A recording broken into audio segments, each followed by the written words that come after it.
Good morning, everyone. The Honorable Olivia Grange, CDMP, Minister of Culture, Gender, Entertainment and Sports, ably represented by the Honorable Terrelonge, State Minister in the Ministry of Culture, Gender, Entertainment and Sport.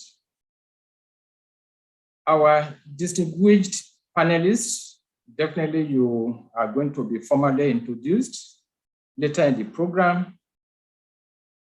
Dr. Maria Smith, Program Coordinator, Jamaica National Commission for UNESCO, Dean, Faculty of Humanities and Education, Professor Sylvia Coimbra, the Head of Department, Language, Linguistics and Philosophy, Dr. Vivette Missing-White, Coordinator of the Philosophy Section of DLLP, Dr. Rotimi Omoshulu, colleagues and the section, especially Dr.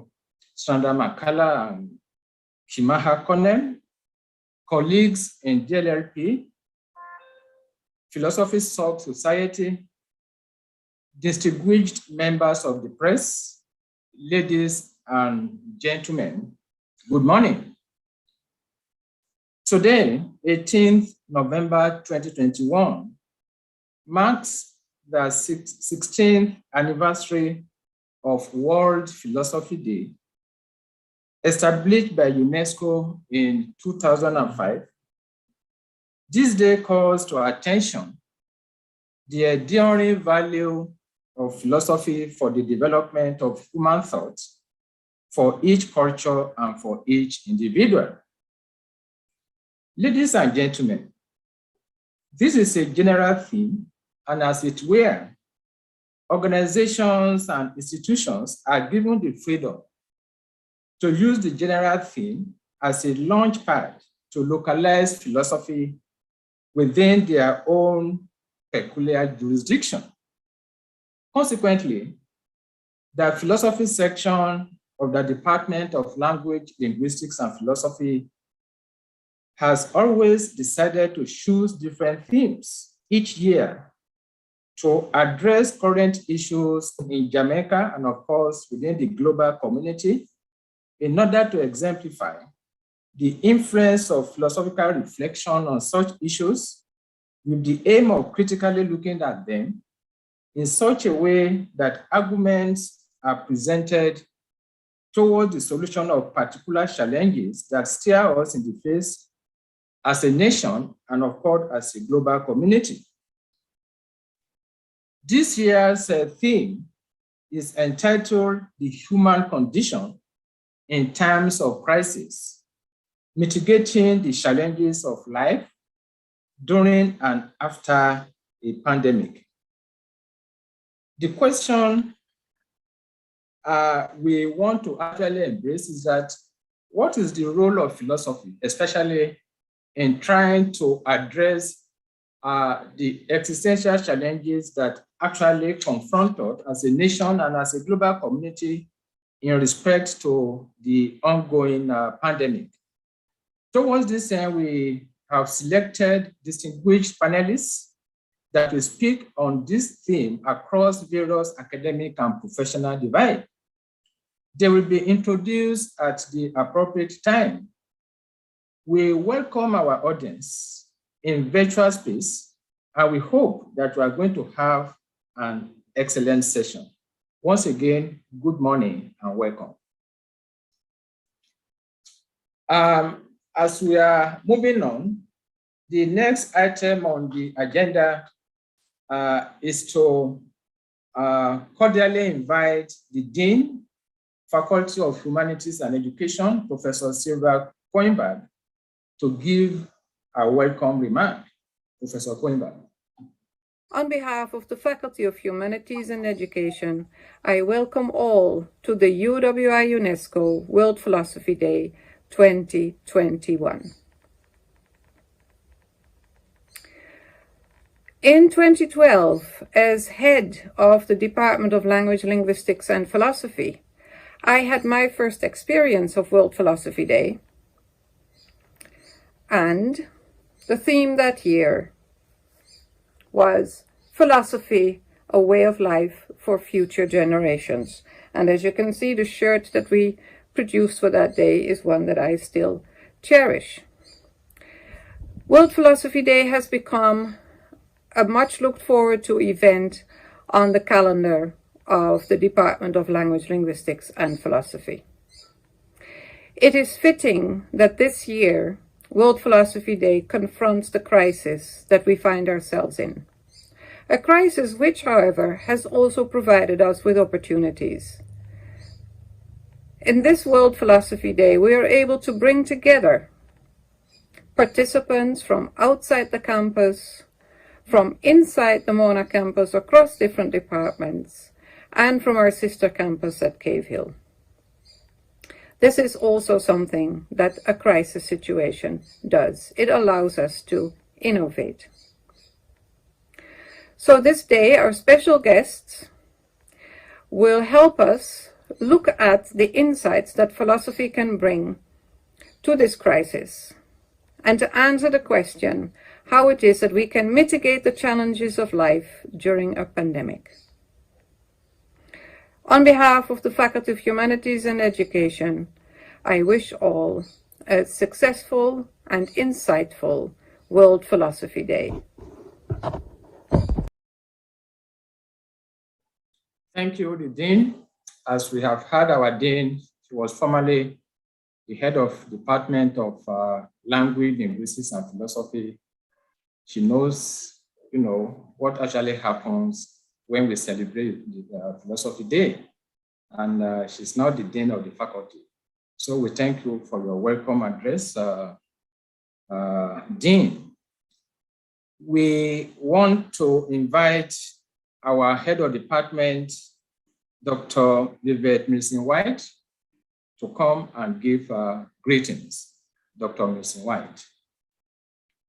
Chair, Professor Lawrence Bamikole, Dean Coenberg, other officers of the university, His Excellency Mr. Rungshung Mazakwe, Indian High Commissioner to Jamaica, Honorable Orlando Terrelonge, State Minister in the Ministry of Culture, Gender, Entertainment and Sport, Dr. Mariah Smith, Program Coordinator, Jamaica National Commission for UNESCO, our guest performer, or panelists, Mrs. Donna McCoy, Dr. Roxanne Burton, Dr. Andre Horton, and Dr. Lester Shields, Dr. Rotimio Moshulu, Coordinator of Philosophy, other colleagues from the Philosophy section and the wider Department of Language, Linguistics and Philosophy and the university, all other participants in this virtual space, greetings. I join Dean Coenberg in welcoming all of you to this, the 2021 UNESCO World Philosophy Day event. My department is honored to figure among those institutions that recognize the value of philosophy.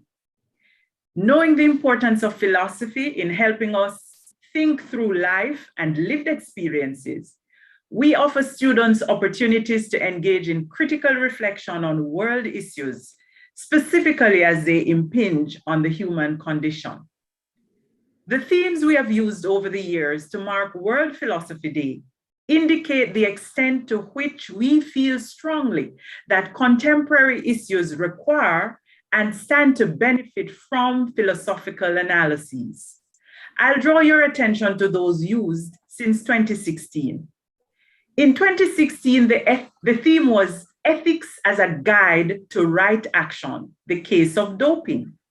In 2017, the theme was Youth, Tolerance, and Sustainable Development. In 2018, No Abuse, No Harm, Each Child is the Future. And in 2019, Social Transformation through Youth Engagement. In 2020, the event was not marked, as you can imagine, because of you know what. We returned this year after that hiatus with the human condition in times of crisis, mitigating the challenges of life during a pandemic. This year's theme compels critical and creative thinking for confronting us our questions such as, how do we transcend the current challenges the pandemic poses as we aim to transform Jamaica, the Caribbean, and our world? How do we grieve what appears an assault on the human body and spirit? Even how do vaccinated and unvaccinated people coexist? Ladies and gentlemen, your presence here suggests you understand that philosophy can help us to think through the current challenges to science, basic living, and livelihoods. As we, through philosophical engagements, gain deeper understandings of our individual lives and cultures and connect with others, the UNESCO General Conference's reason for establishing World Philosophy Day, the desire for tolerance of other cultures and world peace, is likely to be realized. So on this World Philosophy Day, I wish us all engaging discussions, meaningful reflections, and critical and creative interventions in lives and our world.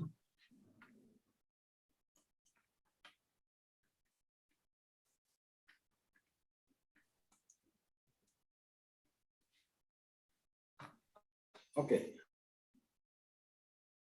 Am I on now? Okay, all right. Thank you, our head of department. Our department is often referred to as a mega department. And in order to have a mega department, there has to be a mega HOD. Our HOD is actually in the English section of our department, but definitely you can see that she's a creolized HOD because she has to combine the knowledge of language, linguistics, and philosophy to become an effective head of department. And she has done that excellently well. So thank you, Dr. Missing White.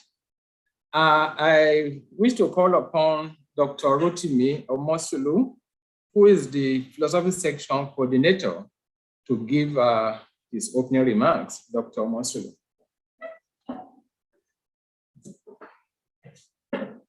Good morning, everyone. I want to rest on existing protocols. Philosophy is the oldest academic discipline.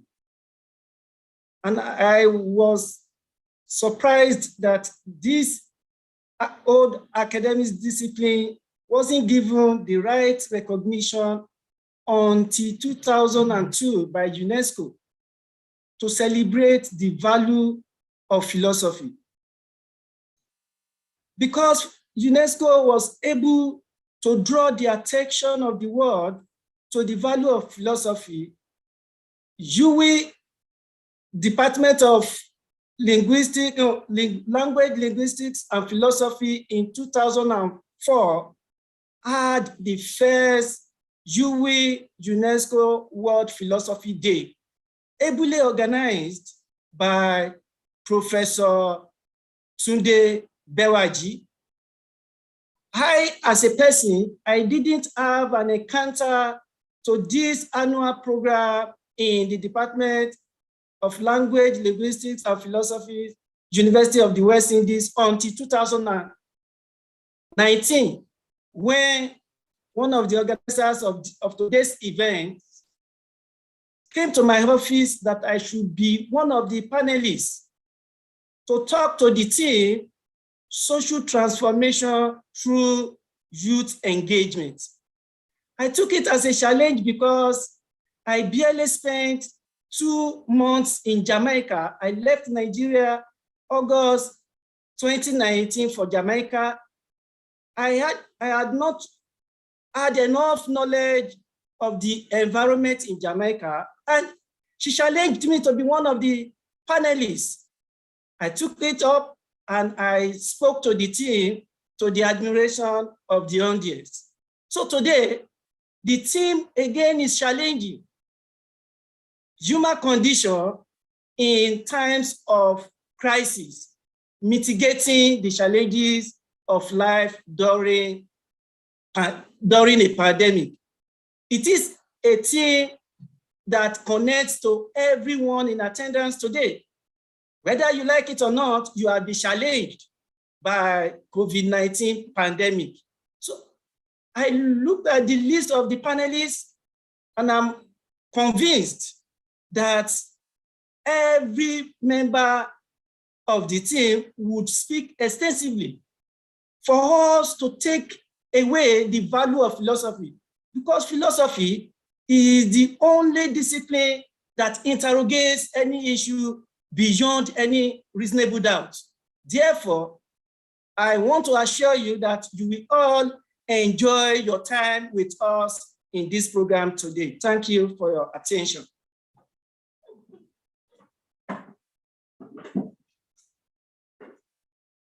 Thank you very much, Dr. Mosulu. He has often been referred to as an encyclopedia in philosophy, because everything that he spoke to you is from his head. So thank you for your opening remarks, the coordinator. All right, moving forward, the next item on this program is a declaration of the day. And I'm humbly inviting Dr. Maria Smith, Program Coordinator, Jamaica National Commission for UNESCO, to declare the day open. Dr. Maria Smith. Jamaica National Commission for UNESCO is duty-bound to partner with the university in recognizing the value of philosophy to the individual and society, especially on this day when we celebrate World Philosophy. The discipline philosophy encourages reasoned and informed thinking on the major challenges of our time. Philosophy does not only focus on traditions and past experiences, but also on the challenge the world is currently facing. Philosophy is concerned with context and is therefore concerned with the transformation of society. Through critical thinking and questioning, philosophy gives meaning to life. As we celebrate this year in the context of health, economic and social crisis, we will continue to encourage the dialogue for a better understanding of the challenges we face. JNC UNESCO join with our partners from all branches of the sciences, education, journalism, students, and the general public in working towards a transformed society. In support of the enduring value of philosophy for the development of human thought and for each culture and each individual, I declare this day the World Philosophy Day on behalf of the Jamaica National Commission for UNESCO. Thank you very much, Dr. Maria Smith, for declaring this day open. We have been having you all along. Each day we celebrate this occasion. So thank you very much. Moving on, we'll have the next presenter, and is His Excellency Mr. Rongsong Masakwe, who happens to be the India High Commissioner to Jamaica. His Excellency.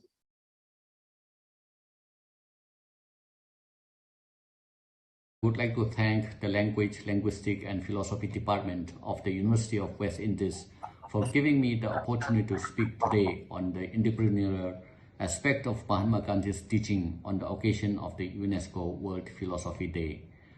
As you are all aware, Mahatma Gandhi was the foremost leader of the Indian national movement for independence against the British. He is one of the most recognizable figures of the 20th century and is known for his doctrine of nonviolent protest to achieve political and social progress. Millions of Indians and foreigners looked up to him, and his teachings only spread faster after his death. Gandhi's life and teachings have been scrutinized minutely for their political and social messages. However, it will be interesting to examine how a shy, frail-looking man with no particular talent in public speaking could distinguish himself, captivate the entire world, and build a cult following. Therein lies some answers to navigate the present global marketplace where opportunity comes hard and success even harder. Mahatma Gandhi built a brand around his personality. The USP of his brand was honesty. Mahatma Gandhi did what he preached. He did not hide anything from his supporters. Gandhi even spelled out his strategy of protest and resistance publicly in advance, whether it meant imminent arrest. He once cancelled an entire resistance movement because there was violence by his followers, and he had declared that there would be no violence. In a world where falsehood is the norm today, honesty can resonate with people, even if they may not always agree with what the entrepreneur says or does. Another aspect of his brand was simplicity. Mahatma Gandhi was aware that the maximum number of people in India were poor and lived from hand to mouth. He wore the simplest of clothes, lived in a hut, and ate the most simple food. It made the people across the country relate to him. They saw him as one of them, somebody who practiced what he preached. According to him, happiness is when what you think, what you say, and what you do are in harmony. To spread his brand, Mahatma Gandhi was aware that he needs to reach out to the group who feel left out. He promoted the interest of the backward castes and classes and emphasized the upliftment of women. He once said, "The day a woman can walk freely on the roads at night, that day we can say that India has achieved freedom." This brought forth a new constituency which formed a solid pillar of support for Mahatma Gandhi for all times to come. This aspect of his action gives us an important message. An entrepreneur should always reach out to new groups by understanding what they want. It would spread the consumer base, and thus the chances of success would increase. Another element to learn from Mahatma Gandhi's life is the importance of clarity of goal and strategy. For him, means and ends in the making. This means that he gave equal weightage to goals and strategy. Means and ends. Mahatma Gandhi was always clear that his goal would be nothing short of independence, that too an inclusive and secure one. He undertook a thorough situation analysis of the strengths and weaknesses of India and its people before plunging into independence movement. It is a fact that Mahatma Gandhi spent a year touring India upon his return from South Africa before embarking on the British protest. For today's entrepreneurs, it is essential to understand there can be no success without clear goals backed by a well-thought-out strategy. The tactics can change according to the situation. In Mahatma Gandhi's analysis, he found a churn of unrest brewing across the country. He also considered that Indians being deeply spiritual, India's spiritual tradition and civilization could be leveraged to build the independence movement. He also realized that it was the Indians who were working in the military, in offices, in fields. If they protest, the economic base of British India could be upturned. He then went about developing tactics for his strategy. For this, he exhorted his followers to boycott foreign goods, popularized the spinning wheel for indigenous production. At different times, he also employed peaceful protest, non-cooperation, and civil disobedience against the British. Interestingly, he would withdraw them when he found the people getting weary and tired. It shows flexibility in his tactics. As for effective communication, Mahatma Gandhi started several newspapers to connect with the masses. He would also hold frequent public meetings and discuss strategies to give a sense of ownership of the movement to the masses. One of the most important factors of Mahatma Gandhi's success is his hard work and commitment. He worked for 18 hours from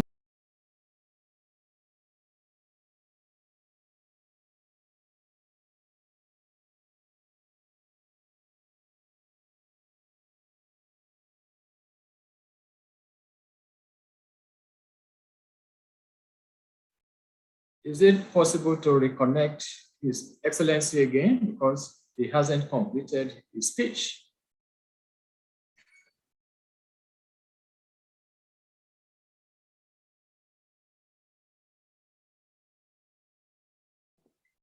Prof, may I say that you can move on? That is how the pre-recording was sent to me. Oh, okay. Right. All So right.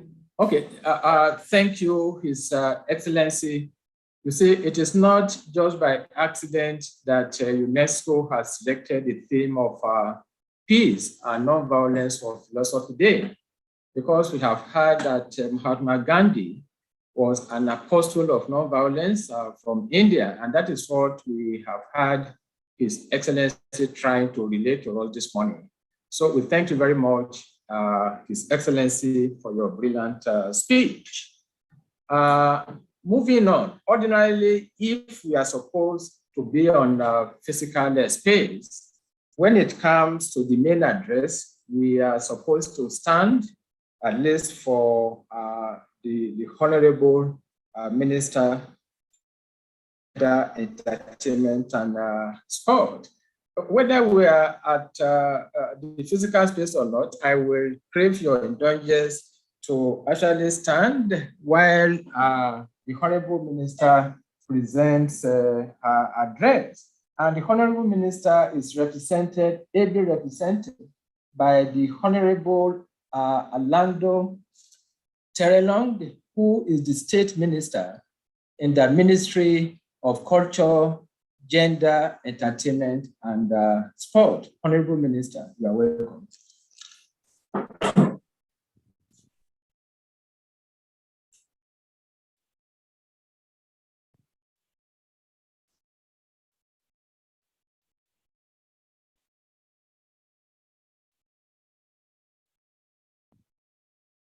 Good morning. Can you hear me okay?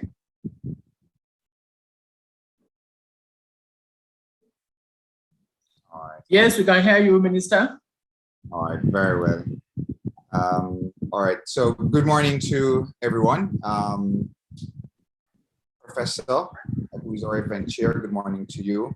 Good morning to our fellow professors. Thank you. And also representatives from the University of the West Indies.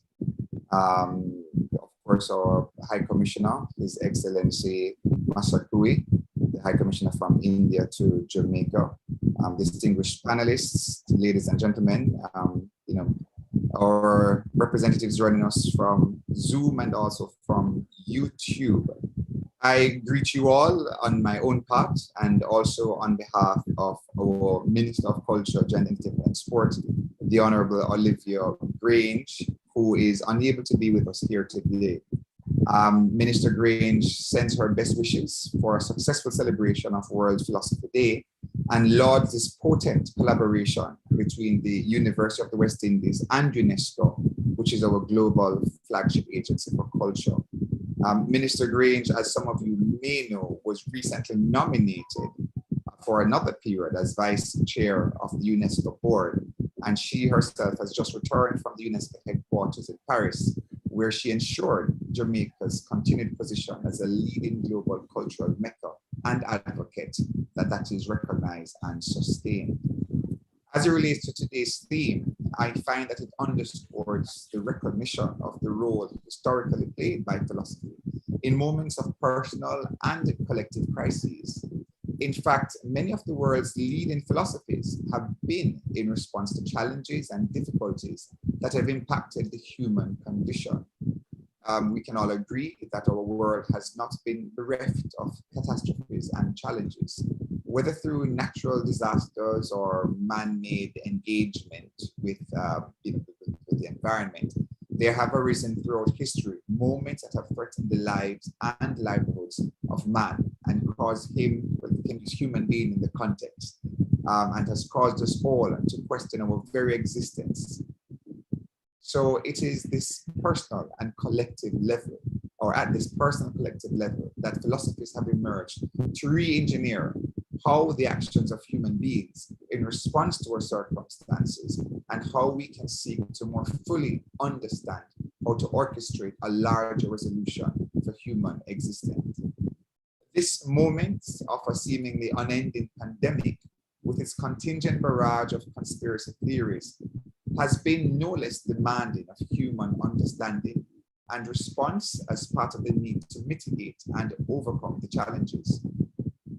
The demand for solution increases even more so as the tedium from social distancing and restrictions become more and more unbearable to a people accustomed to integration and person-to-person connection. In the face of this, many predict serious negative mental outcomes of the pandemic, both amongst children who have been out of school for almost 2 years, and of course, the general adult population. Add to this the impact on domestic insecurities and violence, the uptick in unemployment and other antisocial behaviors within the general society. Yet, these kinds of negative social and economic realities are not new to us here in the Caribbean. As people recently emerged from enslavement and colonialism and the oppressive systems associated with them, we have had to survive, and we have been able to emerge victorious through philosophies garnered from our former African existence.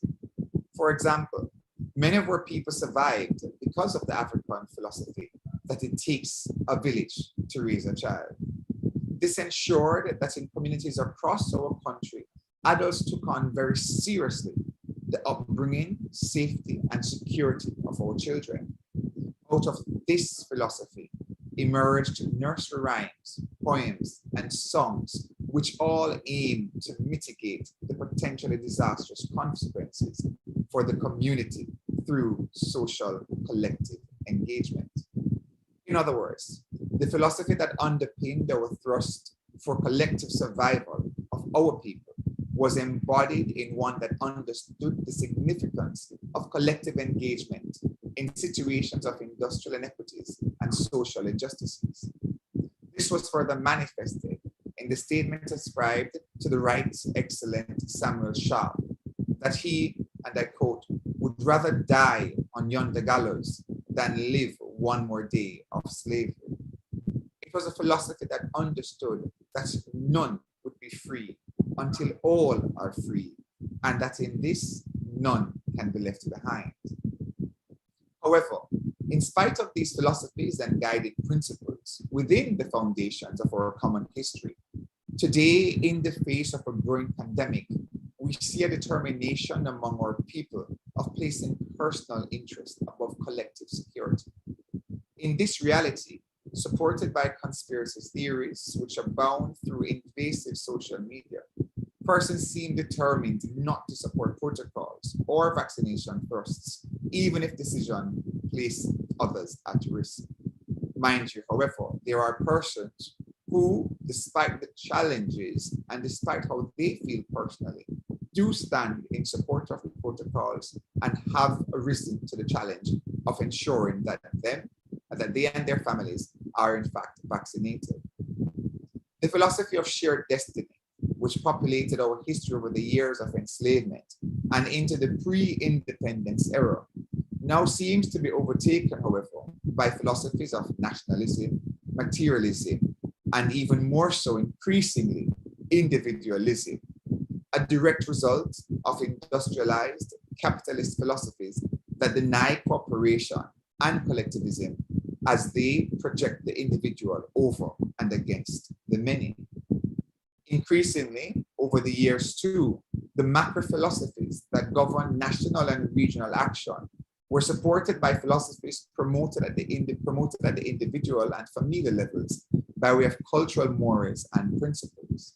So, for example, many of the philosophies that were determined to guide action at the local level were anchored in storytelling, legends, and mythologies passed on orally across generations. Here in Jamaica, we taught our children how to live together in harmony and with tolerance through folk songs like Godang Emmanuel Road, Galang Boy, Figure Broke Water Stone, with a crucial guiding principle of finger mash not cry, member play we play. The song promoted community, harmony, while eschewing violence. Unfortunately, this philosophy has been largely turned on its head in the modern era, where finger mash leads to full-blown community and interpersonal violence. Through this local movement inspired by grandparents who were determined that their children had to have a better life than theirs, we understood the philosophy of masking for survival where necessary, as is evident from the proverb or from the saying we have in Jamaica, "Tek kinti keep a hard bun," or the value of our creative imagination, such as in the philosophy of using one's imagination to provide food for our children in times of economic hardship. In Jamaica, the common saying is, "Turn your hand, make fashion." Of course, there are many others which echo this sentiment. This sharing of challenges and catastrophes and determination to find creative solutions to every moment of crisis became the central motif of Jamaica's reggae music. Within reggae, these philosophies were laid bare and communicated to our people, all of which led to the possibilities of economic prosperity for our people through the music of redemption. The music took on the reality of the people's struggles for liberation and prosperity, for reclaimed dignity and integrity, and promoted philosophies of social engagement. Marley's Redemption Song and Get Up, Stand Up quickly come to mind. This social engagement saw the collaboration in the mitigation of maladies created by inequitable economics and unjust practices. We can think readily of Dennis Brown's Revolution and Peter Tosh's Equal Rights and Justice, and ultimately a willingness to engage for the benefit of the masses. Chronic song Here Comes Trouble and Buju Banton's Untold Stories reflects these philosophies amongst so many others. These were the philosophies on which the destiny of our ancestors were anchored, those of collective engagement for prosperity. It embodied all our actions relevant to the mitigation of challenges. And while they may not have fully attained to that mission and purpose to which our forefathers and mothers sworn, they were able to provide inroads to greater levels of progress, prosperity, and achievement. Our approach to the pandemic and its challenges must therefore recapture these cultural philosophies that have underpinned our development. The philosophy of collective engagement that has been the platform on which the accomplishment of this university has been based. It is through the philosophies of one love, unity, and respect that we will be able to overcome this moment of crisis and triumph over this pandemic. In a world of growing individualism and selfishness, especially in the advent of social media, the pandemic thrives. In other words, there needs to be a recapturing of the philosophies we lived, the same philosophies that caused us to emerge victorious over slavery and colonial oppression. These were philosophies undergirded by shared destiny and collective action. They asserted the need for each individual, all of us, to be concerned about the welfare of the other and not to see the other as enemy. It was the basis for anti-slavery and independence movements. It was the very mantra of Marcus Garvey, who extended this cooperation to the global population of African people under the theme, one God, one aim, one destiny.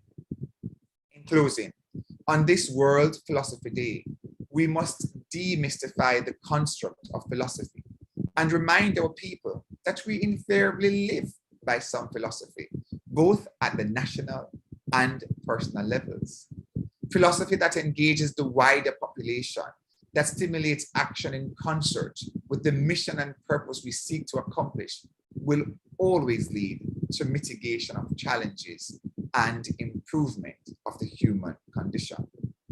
This has certainly been the experience of the Jamaican people and of our Caribbean brothers and sisters over the years. It is for government and the people to come together under this philosophical banner of one love, one aim, one destiny, as promoted by Marcus Messiah Garvey, so that we all can finally overcome the pandemic and return to our path to prosperity for all. I thank you so much for having me this morning and wish you all a wonderful World Philosophy Day.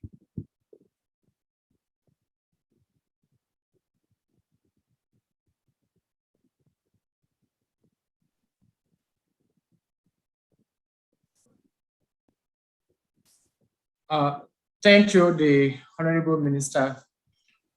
Basically, the takeaway from the minister's speech is that human beings are social animals. Even though when the pandemic is trying to violate these basic principles, we are looking towards the collective action of all people across the world to restore back the humanity which the pandemic is trying to take away from us. And we have seen this from the speech of the Honorable Minister. Honorable Minister, thank you very much for your brilliant speech. Thank you very much. The next item on the agenda is a cultural item by Damara Danai, who is an international reggae performing artist. Damara Danai, you are welcome to the show.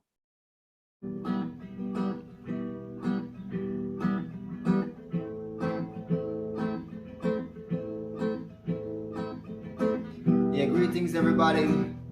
My name is Damara Danai. I'm happy to be a part of your Philosophy Day, and this is time. Can you say time now we upon me and now we upon you, so what we have to do today, nobody left it tomorrow. Nobody left it tomorrow.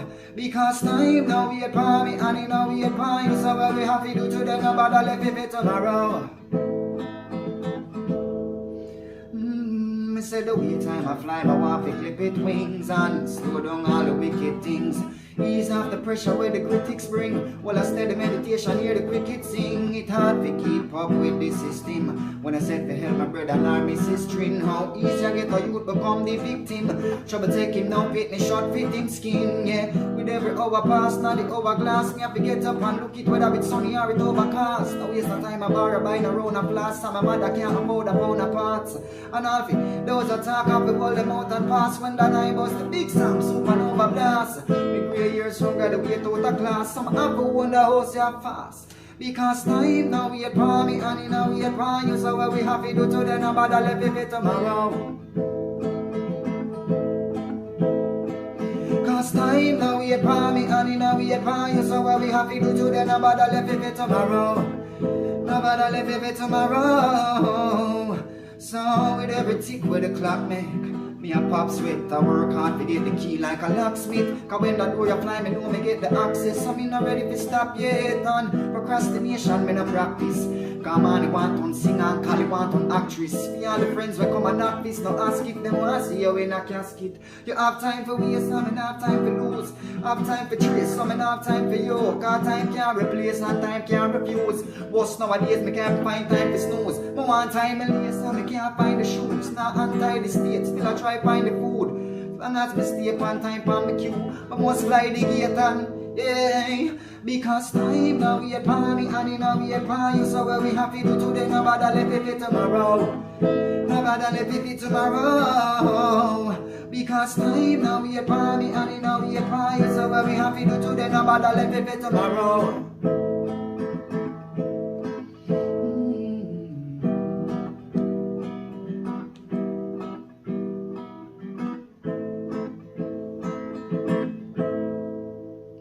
Thank you. And this one is entitled Ra Awakening. We are one. We are one. We're one with the earth, one with the universe. Think with your heart, know you're without thoughts. See with your awareness, one with the universe. Dance with the rhythm of beats. Rama, Rama, Ra. Experience your awakening. We are one. We are one. We're one with our earth, one with the universe. We are one. And we are one. We're one with our earth, one with the universe. Misty blues, turquoise rocks, water lilies, Aquarius, clear skies up above, the mysteries of life, rest in I and I. We are one. We are one. We're one with our earth, one with the universe. We are one. Yeah, we are one. We're one with our earth, one with the universe. We are one.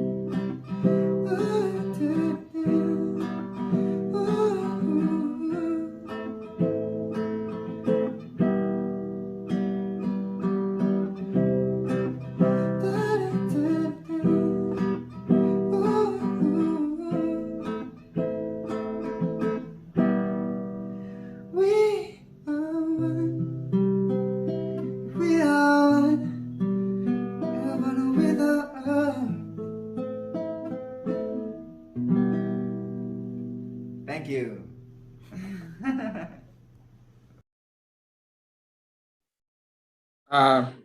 Thank you, Mr. Damara Danai. Definitely, music is a universal tune that goes across every culture. And really, our world requires reawakening to our humanity, which COVID is trying to take away. And we are very grateful for that piece of music that speaks to reawakening among human beings. Thank you very much. The next item is the introduction of our guest panelists, and that is going to be done by Ms. Kimaha Connell. Ms. Connell. Hello, everyone. I am so honored to be introducing our distinguished panelists on this UNESCO World Philosophy Day. Our theme, just remind you, is the human condition in times of crisis, mitigating the challenges of life during a pandemic. Our first panelist, the first panelist I will introduce is Mrs. Donna McCoy. Mrs. Donna McCoy is a registered nurse and also a registered pharmacist, and she holds a master's degree in public health.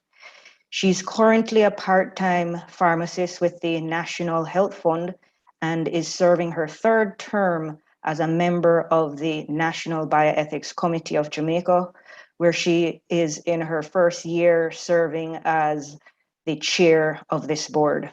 Mrs. McCoy has worked as a critical care nurse, both in Jamaica and overseas. She collaborated in the opening of a blood collection center in the St. Anne's Bay Hospital, where she also worked at the time. She has been with the Registrar for National Institution or Facilities in the Ministry of Health, where she developed a set of guidelines for the operation of nursing homes in Jamaica. She's been with the Regional Quality Coordinator in a regional health authority, where she made operational the clinical procedures and policy manuals of the Ministry of Health at a facility level. And she worked as a consultant pharmacist on the Clinton Health Access Initiative's pharmacy project. Among her other accomplishments, Mrs. McCoy is active in her church, where she is an officer. Her interests had led her to be constantly learning and participating in short courses. One of the more interesting ones short courses that she is doing now is Justice, which is hosted by edX Harvard. Our second panelist is Dr. Roxanne Burton. She is a lecturer in philosophy at the UA Cave Hill campus. She completed her PhD in philosophy at the UA Mona campus, where she had also pursued her first degree in philosophy and psychology. Her teaching and research areas include philosophy and literature, African diaspora philosophy, Caribbean philosophy, ethics, and philosophy of sex and love.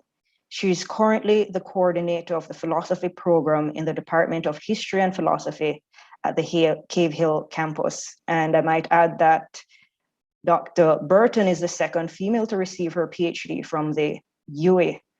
And she was also one of the first set of people to start the organization of Philosophy Day at UA.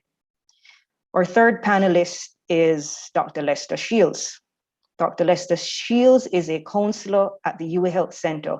He received his PhD in pastoral counseling from the University of Loyola in Maryland. His first degree was in psychology and philosophy. That set the foundation for his interest in existential or humanistic psychology. He counts as one of the highlights of his PhD studies the opportunity to have been supervised by a Christian psychologist who knew the works of Carl Jung and Friedrich Nietzsche equally well. That started a lifelong journey of integrating the thoughts in atheism with those of spirituality. His present workload at the health center doesn't allow him time to keep up with his readings in philosophy.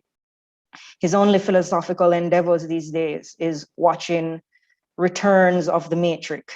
And this probably is a new way of philosophizing, philosophy in cinema, maybe. Our final panelist is Dr. Andre Houghton. Dr. Andre Houghton is senior lecturer in the Department of Economics at the University of the West Indies, Mona. He's also the author of Lessons from Macroeconomics Deadlock in Jamaica. In 2017, he was named UA's most outstanding researcher in the Faculty of Social Sciences. In the same year, he was the International Monetary Fund Distinguished Academic Fellow. Dr. Andre Houghton was also named the most outstanding UA alumni for the decade 1999 to 2008. Dr. Houghton has a passion and love for economics and has pledged to work towards economic development of the Caribbean region. His passion and drive led him to serve as a senator advocating for the rights of the poor and underprivileged. He has emphasized the importance of community-based policing and other soft strategies to increase community safety, stressing the need to develop a balanced approach towards crime management. As I look at the accomplishments of our panelists, I can just imagine what knowledge and expertise they will bring from their various fields and the ideas that will be exchanged during this panel discussion. I'm sure you will all agree that we're in for a very interesting panel discussion. We look forward to this and welcome our panelists.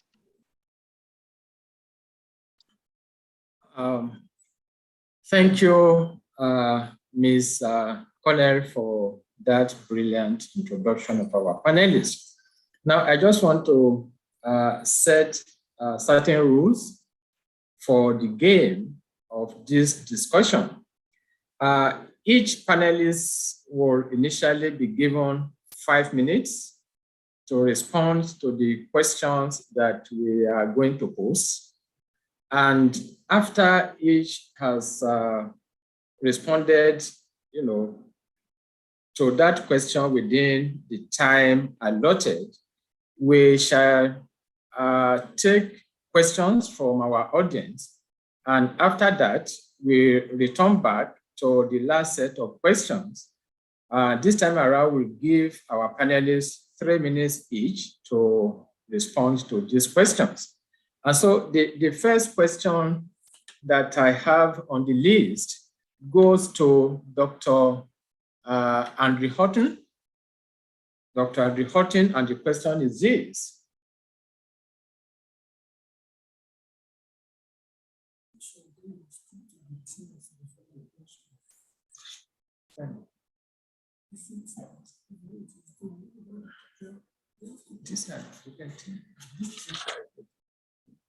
All right, the first question will be posed to Dr. Andrew Houghton, and the question goes like this.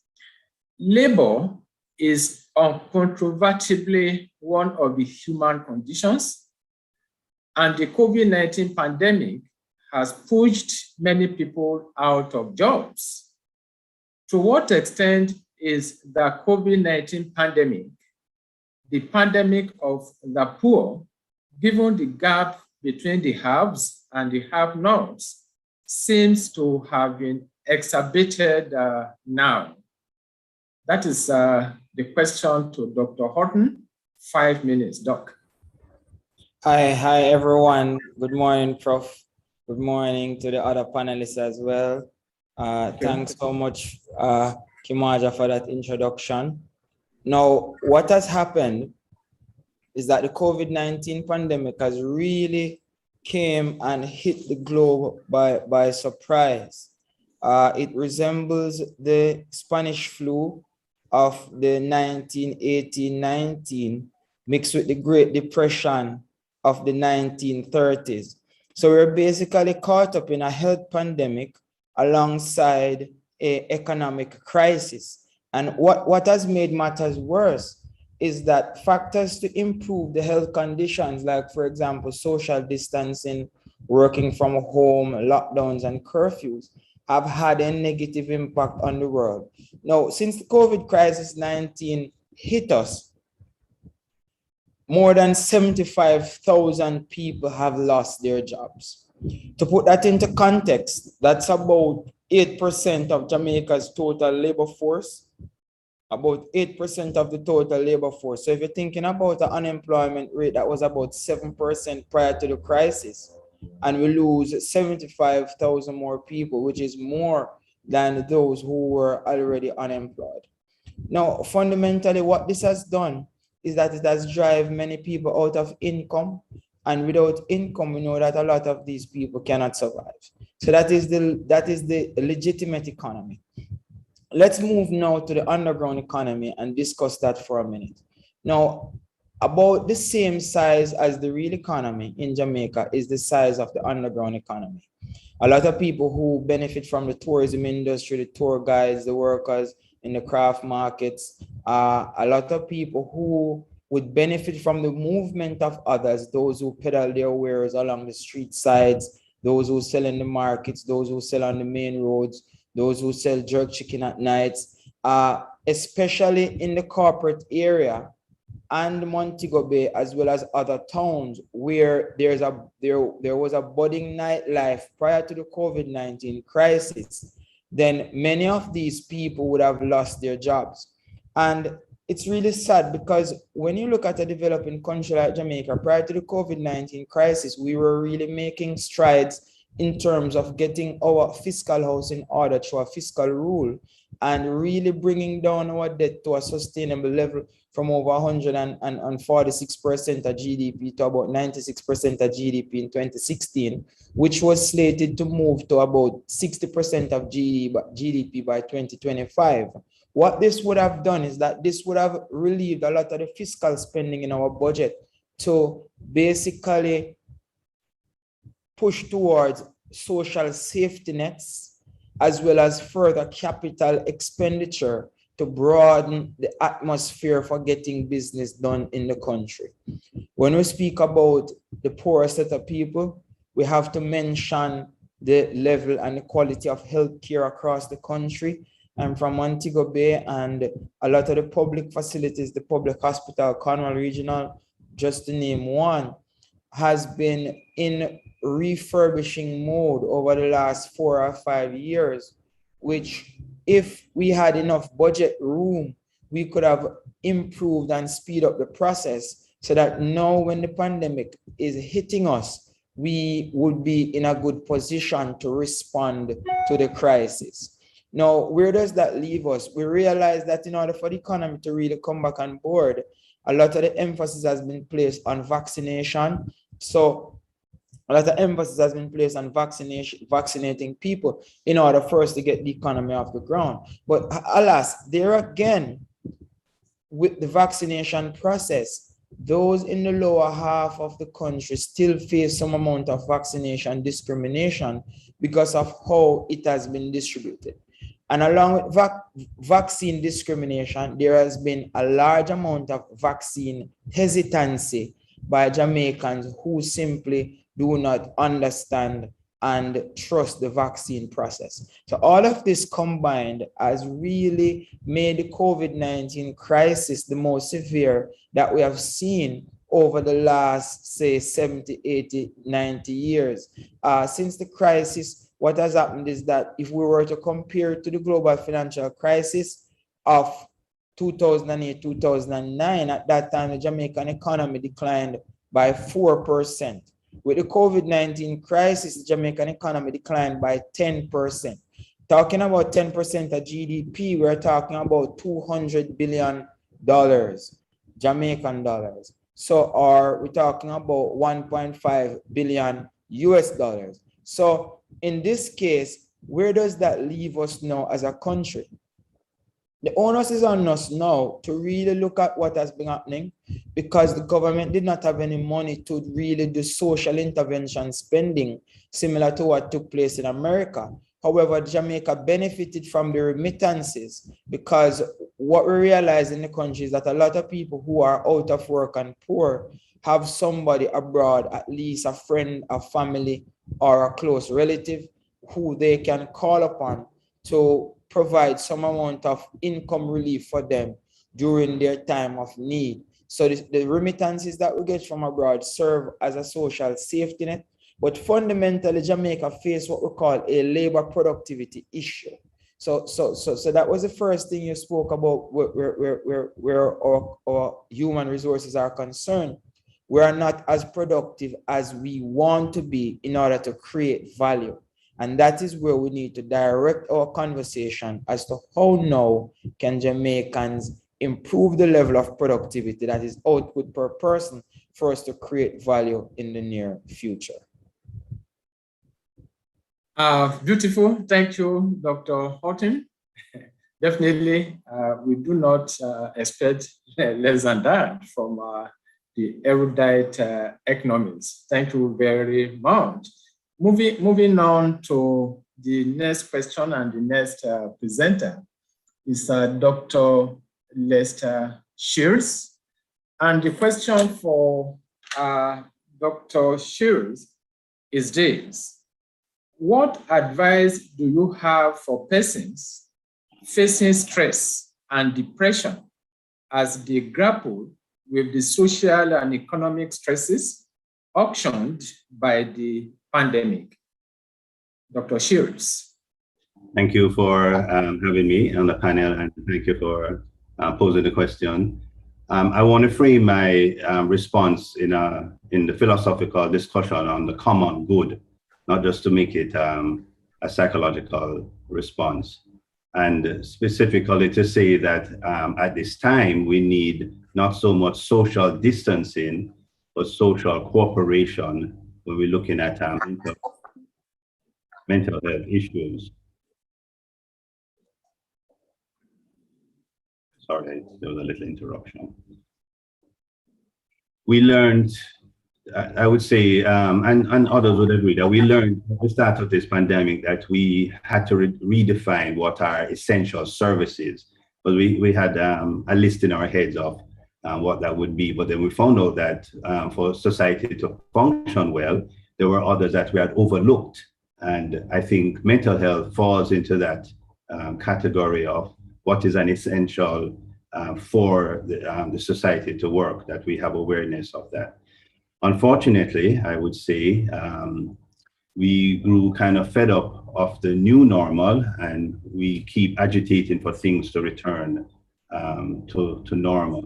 And because of that, the discussion that we need to put our awareness of mental health and its necessity for the good functioning of our society and the understanding of it's gone back on the back burner. And I'm glad for this opportunity to raise it again in answering this question that has been put to us.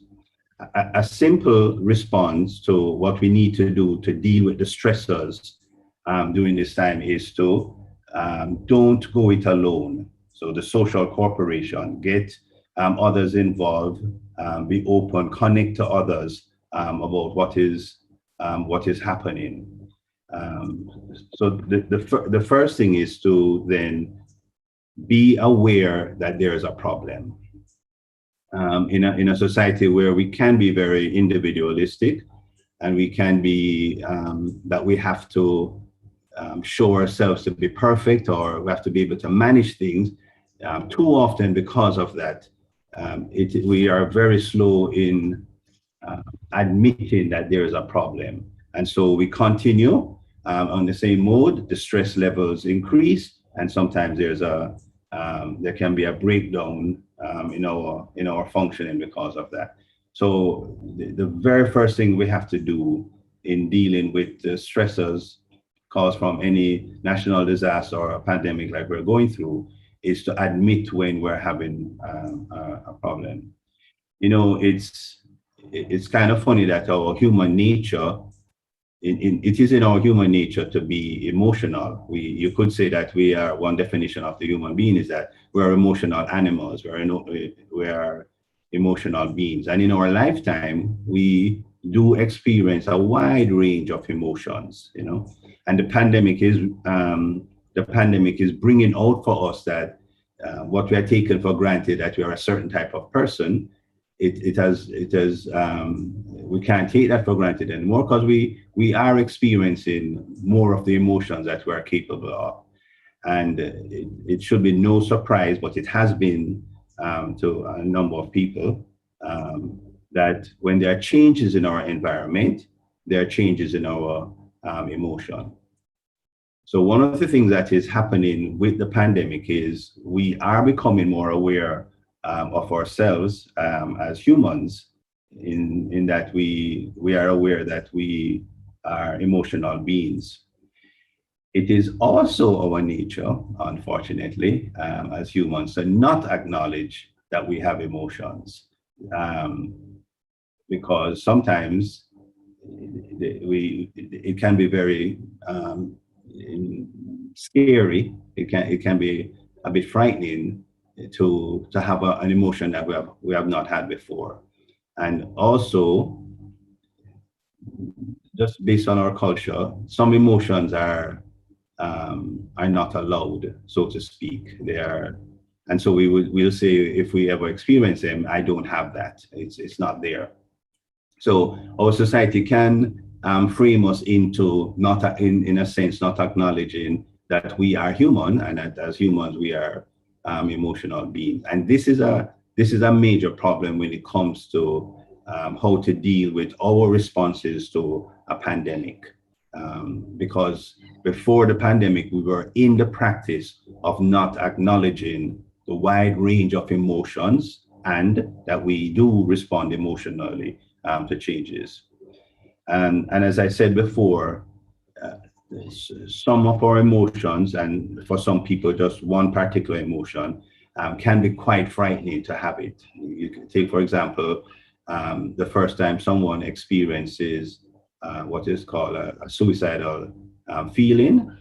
There's not a thought, there's no plan or how they're going to do it. It's just a feel that perhaps non-existence is possible for the first time they're feeling that. That can be not only frightening, but traumatic for a person. And one of the best ways is a coping mechanism. Best is not used here in the correct sense, but it's a coping mechanism then just to deny that feeling. And definitely not admit it to anyone else that you think that way.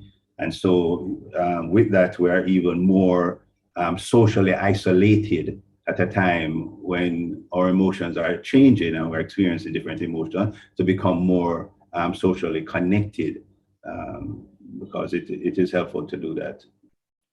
It would seem from what I'm saying that everybody needs to have a degree in psychology, who has the time and the luxury for that.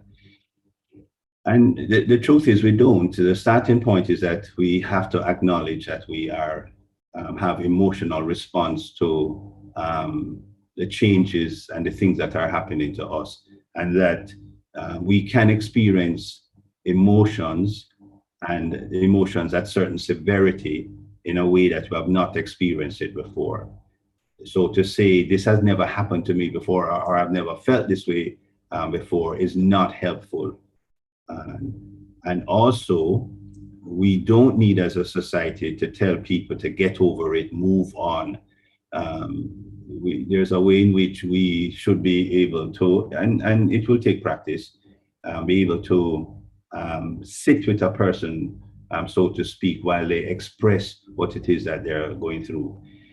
But sometimes that can be even frightening for the other person, because if you have a suicide feeling, I've never had one, but you have one, no, that means we're both humans, I could have one too.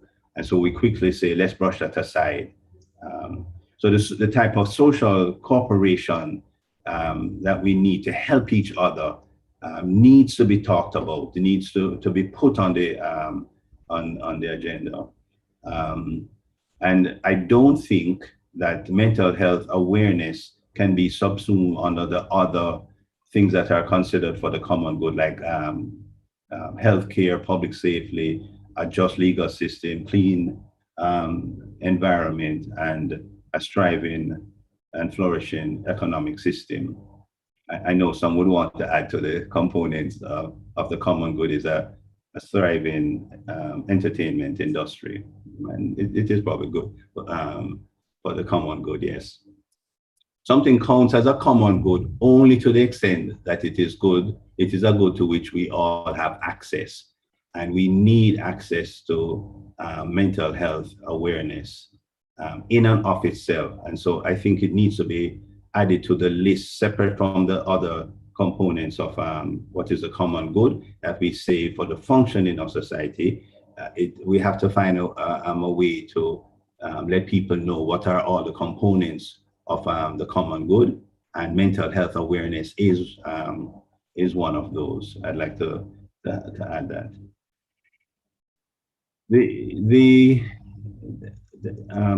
And then, sorry, to go further, the stressors that we experience from the pandemic does call for social cooperation. In trying to, in our discussions about how we can create an egalitarian system, we have to accept that human differences have to be negotiated publicly. And I think this is what has been missing from the conversation on how to deal with the stressors, that we haven't put it in the framework of this is essential that we have good mental health, and that people know how to describe what it is they are experiencing mentally and emotionally, that this has to be something that is considered part of a modern citizen, a modern functional person that fits into society. And so it also necessitates that we admit that there are certain ways that we get our information that they are actually misinformation and not good for us. You know, unfortunately, I would say that the philosophy of what is a common good probably comes from movies like The Purge or all of the zombie series. You know, those, then we need to, what is good for the common good is to purge certain people from there. And we haven't thought of then what would society look like after that. So first and foremost is do not go it alone when you're experiencing stressors. Admit that you have emotions and reach out to the resources that are in the environment in which we live. And usually that can be others. You know, we don't necessarily have to go running immediately to a counselor. We do have resources that will become known if we discuss more openly that mental health is important to us. And we need not to, because everybody wants to identify who they are and where they're from and what degrees and all of that they have. So that again is in our nature. We don't need to label ourselves once we find out that we have an emotional problem. We don't need to then say, oh, I need to get a diagnosis for myself, which you can easily get off of Google, but it is not helpful because it fixes us into a way of then thinking about ourselves. And usually those self-labels are inaccurate. So respond to others and interact with others about this. And in so much as you want to get information about what you're experiencing, what you want to gain is a way to describe what it is you're feeling. Because again, it is sad and maybe even frightening that as human beings who are emotional beings, we don't know well how to describe the emotions that we're feeling. So one of the purposes of our talking to others and or researching what it is that is happening is that we'll get the language to describe ourselves. And we all know that once we have knowledge, it gives us a sense of power and it gives us a sense of control. And so we want to do that. And then again, which is coming out of the pandemic, we need to have people we can connect to who understand us, who are not just going to give us advice, most of which tends to be wrong, but who can say, I know we can go through this together, and that you feel that person. So it's something that has to be cultivated. It has to be considered a priority, not the social distancing not in all aspects of that, but in terms of cutting off ourselves to social interaction, but to then seek out individuals who we can say, I'm known, I'm understood, I feel connected. And I want to stop there for now. Please, yes. Thank you, Dr. Cheese. You see, the lesson we learn from revolution, whether it is political revolution or social revolution, is that something will have to drive it, a catalyst, so to say. And I believe the pandemic is a catalyst to a kind of social revolution. That during the pandemic and after it, definitely the image of human society will no longer be the same as before the pandemic. And that is the lesson that we can take away, even from the previous speakers. And I believe that this is the kind of theme around which the topics of today actually revolve on.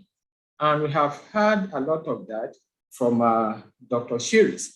Dr. Shears, thank you very much.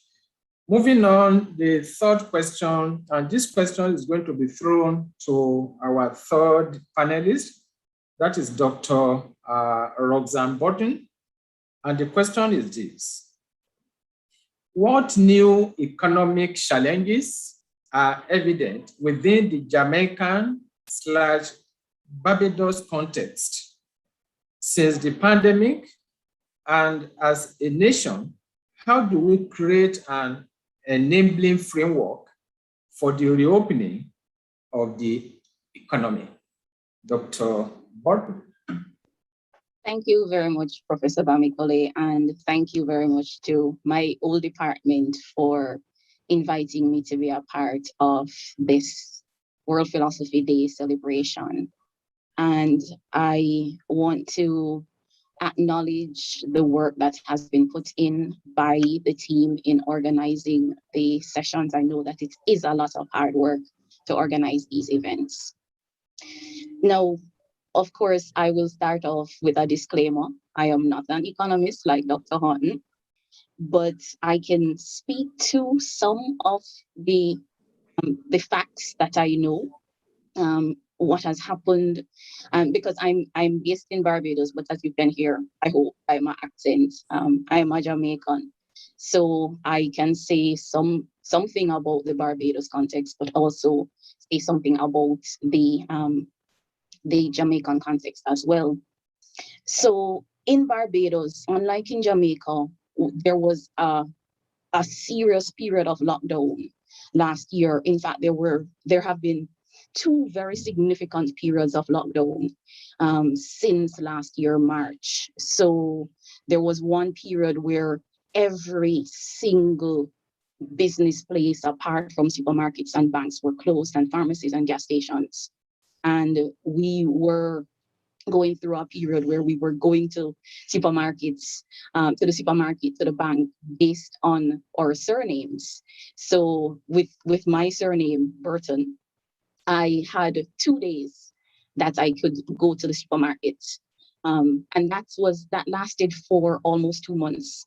And then there was another serious lockdown from the end of December of 2020 into January and February 2021.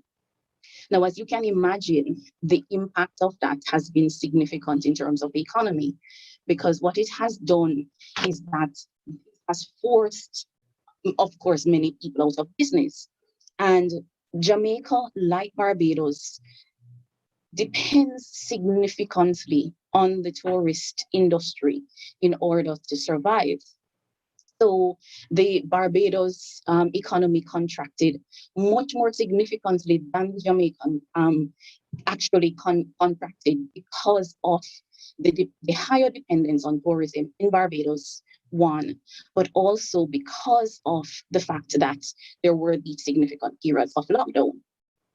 So in terms of the economic challenges, what we have seen, and Dr. Horton highlighted some in terms of what we've seen in Jamaica, but in Barbados, the employment rate has actually gone up as well.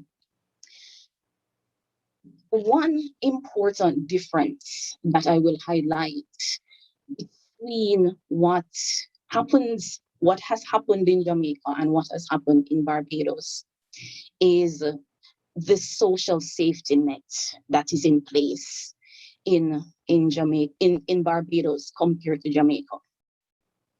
So in Barbados, while there was the lockdown, there were different mechanisms that were put in place by the government to assist persons who had lost their jobs, to assist businesses that, for example, when businesses had made plans for New Year's Eve activities and they had to be shut down very quickly, the government put in place a policy to try to refund some of those losses, or to help the businesses to recoup some of those losses.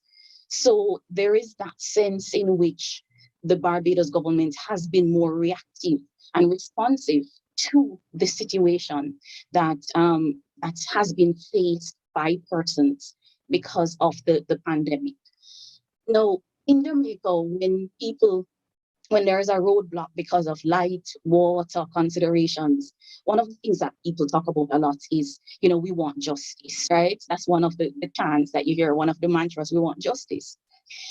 And it's a big part of the Jamaican psyche to want to have that kind of equal treatment and equal opportunity to be able to be successful.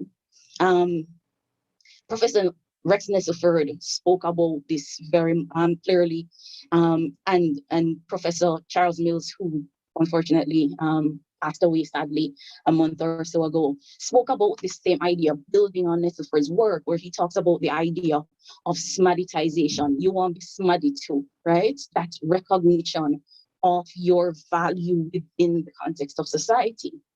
And one of the questions that arises in terms of thinking about how we organize ourselves, and I'm thinking about the Jamaican society when I say we here, is do we take into account questions of justice well enough in terms of questions of distributive justice?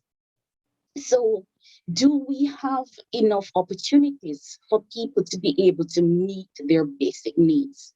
And is there a social safety net in place for persons who are struggling to meet their basic needs? So as Dr. Hartley was talking, he spoke about the significant informal economy that exists in Jamaica. And part of the reason that we have a concern in terms of what has happened with the pandemic is that it has forced persons who are part of this informal economy to essentially be scraping for food, for basic existence. And that is because there isn't any clear system in place. Yes, we have things like the PATH program, and there is some support that MPs will provide to people in their constituencies. But is there enough support? And is there a clear structure in place to allow for persons to be able to, with dignity, say, I am able to actually fund and meet my basic needs? So in terms of creating that enabling framework that the question asked about, one of the things that we have to think about is, do we continue with the structure that we have? Do we just say, okay, let us roll over from where we are now?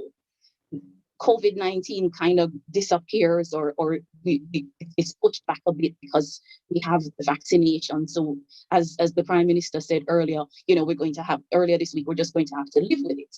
So let's say we say, okay, we're going to live with it. Do we continue along this path?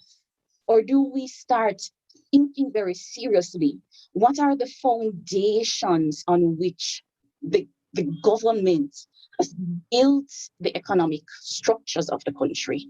What are the underlying philosophical assumptions as it relates to questions about what is the value of each citizen, each person who lives in Jamaica? Because is there a sense that every Jamaican is seen as valuable? Every Jamaican is seen as worthy of being treated with care and consideration? Or do we actually place more value and more emphasis on certain types of people? So I see this as an opportunity for us to actually stop and to think seriously about questions of justice and how best, and part of that is questions of distributive justice, which connects to the economic question. What are the resources that we as human beings in general need in order to function effectively, right? I was listening to the news this morning, and there were one of the news items was talking about Roselle Falls in St. Thomas, and that persons who get water from the falls are not able to get water from the falls anymore because of road work that is being done. Something like water. I mean, the mantra is water is life. But like the area of Manchester that I am from, we have serious struggles with water. Is that something that the government takes seriously enough when it comes to thinking about electricity? The JPS is saying it actually has a profit this year compared to last year. That's great for the JPS. But what about the persons who are having their lights cut off because of other persons? What kinds of considerations are being given to those kinds of questions of justice, right? So in thinking about where we go, our economic positions, the answers that we give must be grounded in how we think about the value that we're assigning to our citizens, to who we are as human beings in general, so that we are not driven solely by trying to earn a dollar, but seeing how economic considerations are connected to broader questions of the value of human beings and the meaning that we assign to our lives, why it is that we are here as human beings. That's what I have to say for now. Thank you. Beautiful. Dr. Rosa, to me, that is an application of logic to social reality. We recall the Hegelian logic, in which there's development when there is thesis, antithesis, becoming synthesis. Synthesis does not stop. It also creates its own thesis, antithesis, and synthesis, and the process goes on and on.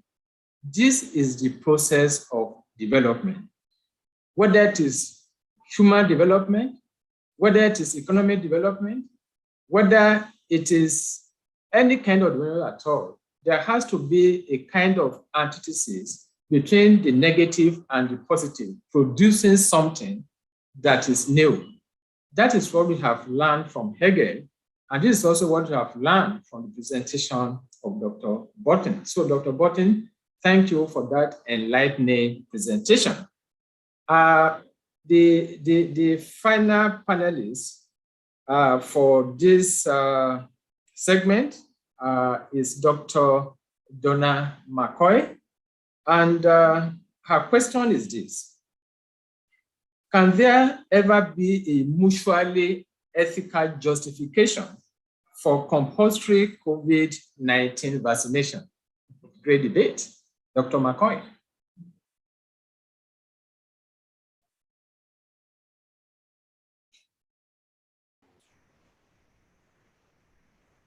Thank you very much.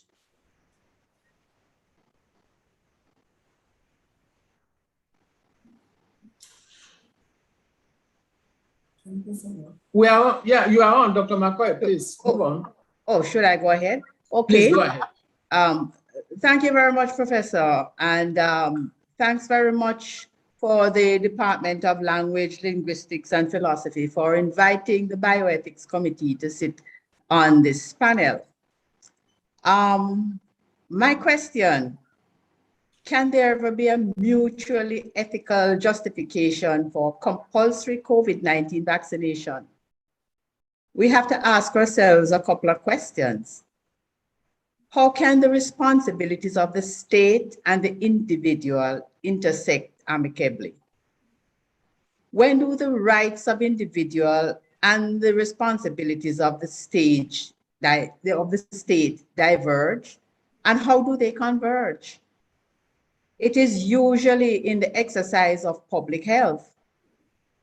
So how can the state's efforts to protect the body public be promoted as both a public and a private benefit?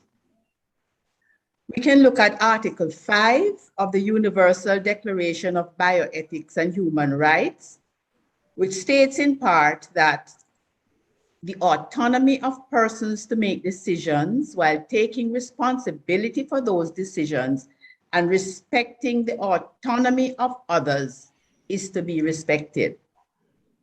For persons who are not capable of exercising autonomy, special measures are required, to protect their rights and interests.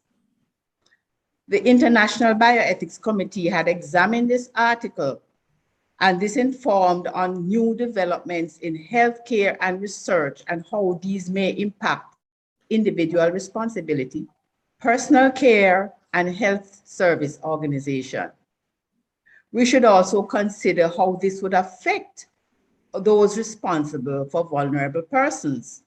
These persons would include not only those who are challenged, but those who cannot take a vaccine, those who are on treatments that will make them vulnerable at higher risk for infections. We may evaluate the duty of the state in terms of non-maleficence, beneficence, and benevolence with regard to what may be called an asymmetric relationship. In non-maleficence, our actions should not harm others. In beneficence, it has us doing good to others, and in benevolence, we are kind to each other. All these woven together help us to create balance in our society. So the question is balance at risk? The Universal Declaration of Rights acknowledges that persons have rights and freedoms in various circumstances, but this freedom is not absolute. Our freedom is limited in as much as it should also protect the rights and freedoms of others, the public order, and the welfare of a democratic society. So let us apply this to the COVID-19 pandemic. If the exercise of an individual's right is in conflict with the greater public good, how can the state promote its position to have an amicable outcome? Providing clean water, proper disposal of waste, driving on the left side of the road, these are examples of life-sparing public rules which some may not comply with, but all of us can see the value in that. So the crux of the matter currently is that the right to remain unvaccinated conflicts with the government's wish to protect the population and return the country to a better economic state. So why should persons get vaccinated? Vaccinations reduce the risk of disease occurrence, of its spread, and of its severity. Vaccinations limit the pressure on the healthcare system and on the healthcare workers who have to attend to the influx of persons who require hospitalization.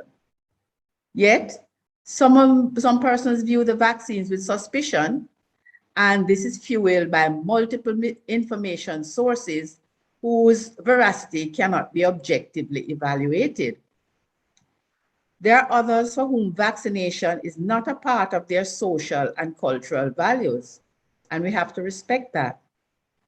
Should they be coerced or have restrictions placed on their freedoms to have them vaccinated? Yet the government sees vaccination as the most cost-effective way to achieve pandemic control and to enable economic recovery, which would be a benefit, especially to socioeconomically vulnerable who are greatly impacted by the pandemic. Jamaica, as a lower and middle income country, is challenged to financially manage the consequences of quarantine measures. We do not have an advanced social protection system, as was mentioned before, to adequately support the poor and vulnerable. Should there be a compulsory vaccination to hasten economic recovery to benefit all members of society? As stated before, the rights and freedoms of persons to make decisions ought to be respected while considering the rights of others, such as the vulnerable. The decision of persons to voluntarily take a vaccine may be affected by their level of health literacy, their trust in the giver of the vaccine, as well as the efficacy of the vaccine itself. Can the government and employers afford to alienate employees and members of the public with a vaccine mandate? If an educational campaign was activated now, would it change vaccine hesitancy? The concept of using nudges to influence behavior could be applied to vaccine hesitancy. This concept promotes healthy behavior by providing individuals with appropriate information to make the healthy choice without mandates or restrictions. Nudges encourage citizens to make the move of choice on their own. Non-compulsory vaccination by citizens indicates an acceptance of the benefits for the individual as well as for the common good. Because in a pandemic, nobody is safe until all are safe. We need solidarity in thoughts, in attitudes and actions so we can return to a cohesive society, caring for each other in this pandemic. So can there ever be a mutually ethical justification for compulsory COVID-19 vaccination? Maybe, maybe not, but we're not there yet.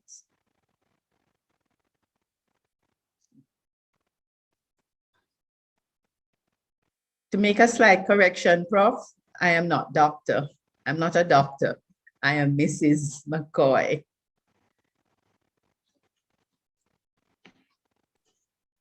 Thank you very much, Mrs.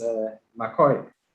The takeaway from Mrs. McCoy is the exemplification of the problem of society endangered by this pandemic. And the problem is that of the problem of individual rights versus public interest. It is an age-old problem. It is a problem that actually underlies what we call the social contract, a social and political philosophy, from Hobbes to Locke, from Rousseau to Rawls, to Kant, and to our present day society. And therefore, as society continues, these are the kind of problems that our leaders actually have to grapple with, and that is why they are leaders. And these are the kind of stuff which Mrs. McCoy has actually analyzed for us. And so this is also a kind of philosophy is such a subject that cuts across all disciplines. Philosophy is the king and the queen of all disciplines. All disciplines actually emanate from philosophy because of the fact that each of them focuses attention on a narrow field of study. But philosophy focuses attention on all. That is why philosophy is the father, the mother of all disciplines. And that is what we are seeing today in relation to the discussion of our panelists. And so, Mrs. McCoy, we are very grateful for your presentation. Now, at this stage, we want to welcome questions and comments from our audience on virtual space. And I think, Ms. Connell, do you have questions for our panelists from the virtual space? The first question that comments. First question that came in: should there be compulsory sterilization of low-income slum women to prevent the greatest source of gunmen, criminals, and continuancy of poverty? I think it's related to the question of compulsory vaccination. All right, that is that question can go to Ms. McCoy, who actually presented on compulsory or assistance in vaccination against COVID. McCoy, could you kindly respond to that question? Okay. That action seems a bit extreme, because when we're looking at individual rights and freedoms, if we're in a democratic society, We cannot impinge on people's right to reproduce, no matter what happens or how many children they have. They have a right to their freedom to decide and to make choices in life. If we are in an autocratic society where the government has a strong hand on the people and determines what they do, they may do that. I don't think I'm not sure if sterilizations were done in China when they had that one-child policy. I doubt that it was. They just couldn't have any more than one child. But we are not in a society that would allow us to do that. And then we wouldn't want to do that because it may be sterilization of lower income females now, but when does it turn to other persons? You see, we look at people as them and us, and what happens to them would not necessarily happen to us. But when our personal rights and freedoms are being eroded, it becomes a totally different matter. No, we cannot, no matter what, make such an imposition on the rights and freedoms of anybody. And to say we do this to lower income people, thinking that they have less freedom of choice than a higher income person, it's just wrong, it's ethically wrong, it's morally wrong. All right, thank you, Mrs. McCoy.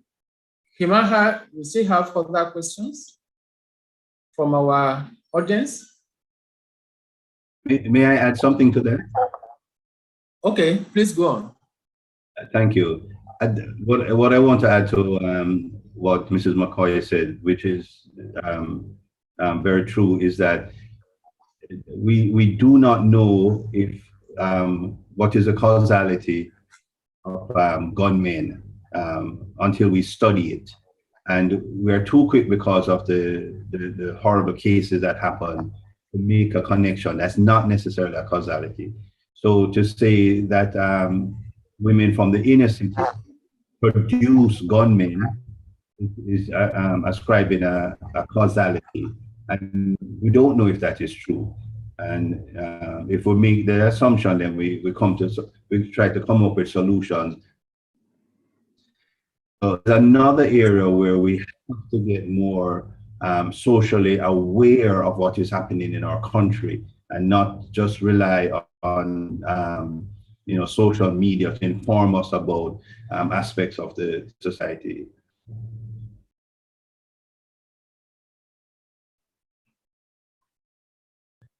Thank you. Yeah, thank you, Dr. Shields.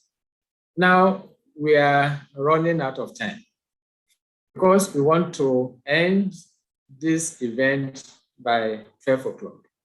So what I will do now as the moderator,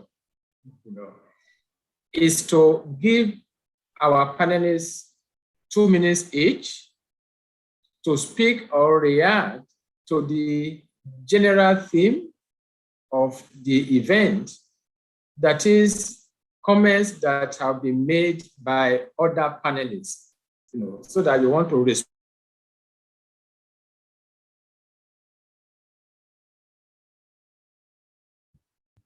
All right, thank you so much for that, Prof. Now we already see where we are, Ms. Burton. You mentioned critical issues as it relates to our water situation, especially in the agricultural producing parishes. That's an important issue that we have to solve as well.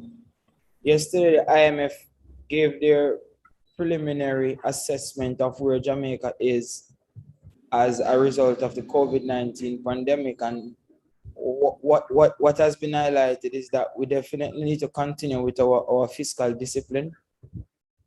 However, innate productivity challenges, human capital development, the right placement of the right people in the right businesses, the reduction of the size of the government, because a lot of people who work for the government work there because of nepotism and politics. So a lot of people there, and this has been ever since 1962. So the idea is that there's a buildup of inefficiencies taking place in a lot of these ministries, departments, and agencies. Many of them perform the same function. So there's less coordination between them, and many of them have not modernized in a sensible way in order for us. I think the Planning Institute of Jamaica, as its name suggests, Planning Institute must start to plan instead of now just analyzing. And the idea is that as a country, we have a significant opportunity to move forward collectively if we now think about the new world and the new opportunities that are being offered by the internet. Amazon, for one, is now here, and they have given us the opportunity to sell goods on their platform through e-commerce, as well as their new mediums of investment that will present themselves as the economy transitions from face-to-face interaction to the new metaverse. If you notice, Facebook has renamed themselves from just Facebook to Meta, which is indicating that now we're at the beginning of a new future. So the world is transitioning. We can remember when the world transitioned from the agrarian era to the industrialized era. Now there was movement of labor there from agriculture to the cities. And what has happened, especially in Jamaica, is that a lot of urban poverty exists because many people leave the rural areas where they have their family as a safety net in search of a better life in more developed city areas. And many of them have had to live in substandard housing, face substandard conditions in order to be present in this vicinity to take advantage of an opportunity as it arises. Now, the idea is that we wouldn't want to think about people from the inner city as the number one violence producers, because most of us from the inner city, we are deprived when it comes to a lot of things in Jamaica. So sterilizing my mother, for example, would have not produced me, which would not have had a guidance for thousands of students who pass through the university. So we have to think about this sensibly and to realize that most of the positives that come to this country comes from the inner city, and most of the negative that come to this country come from uptown people without Jamaican culture who are just interested in making money from the bird bush. So yeah, I'll leave it there. Thanks very much. I have class at 12 o'clock. I want to thank the philosophy organization department for inviting me here to present today. I really enjoyed the presentation, and keep up the great work, everyone. And thank you very much, Dr. Horton, for your coming. We wish you all the best in everything that you do. Thank you very much. Okay, we want to welcome 2 minutes comment from Dr. Roxanne Burton in relation to all the presentations that have been made revolving around the theme. Dr. Burton? Okay, thank you, Prof. Bamikole. Thank you again.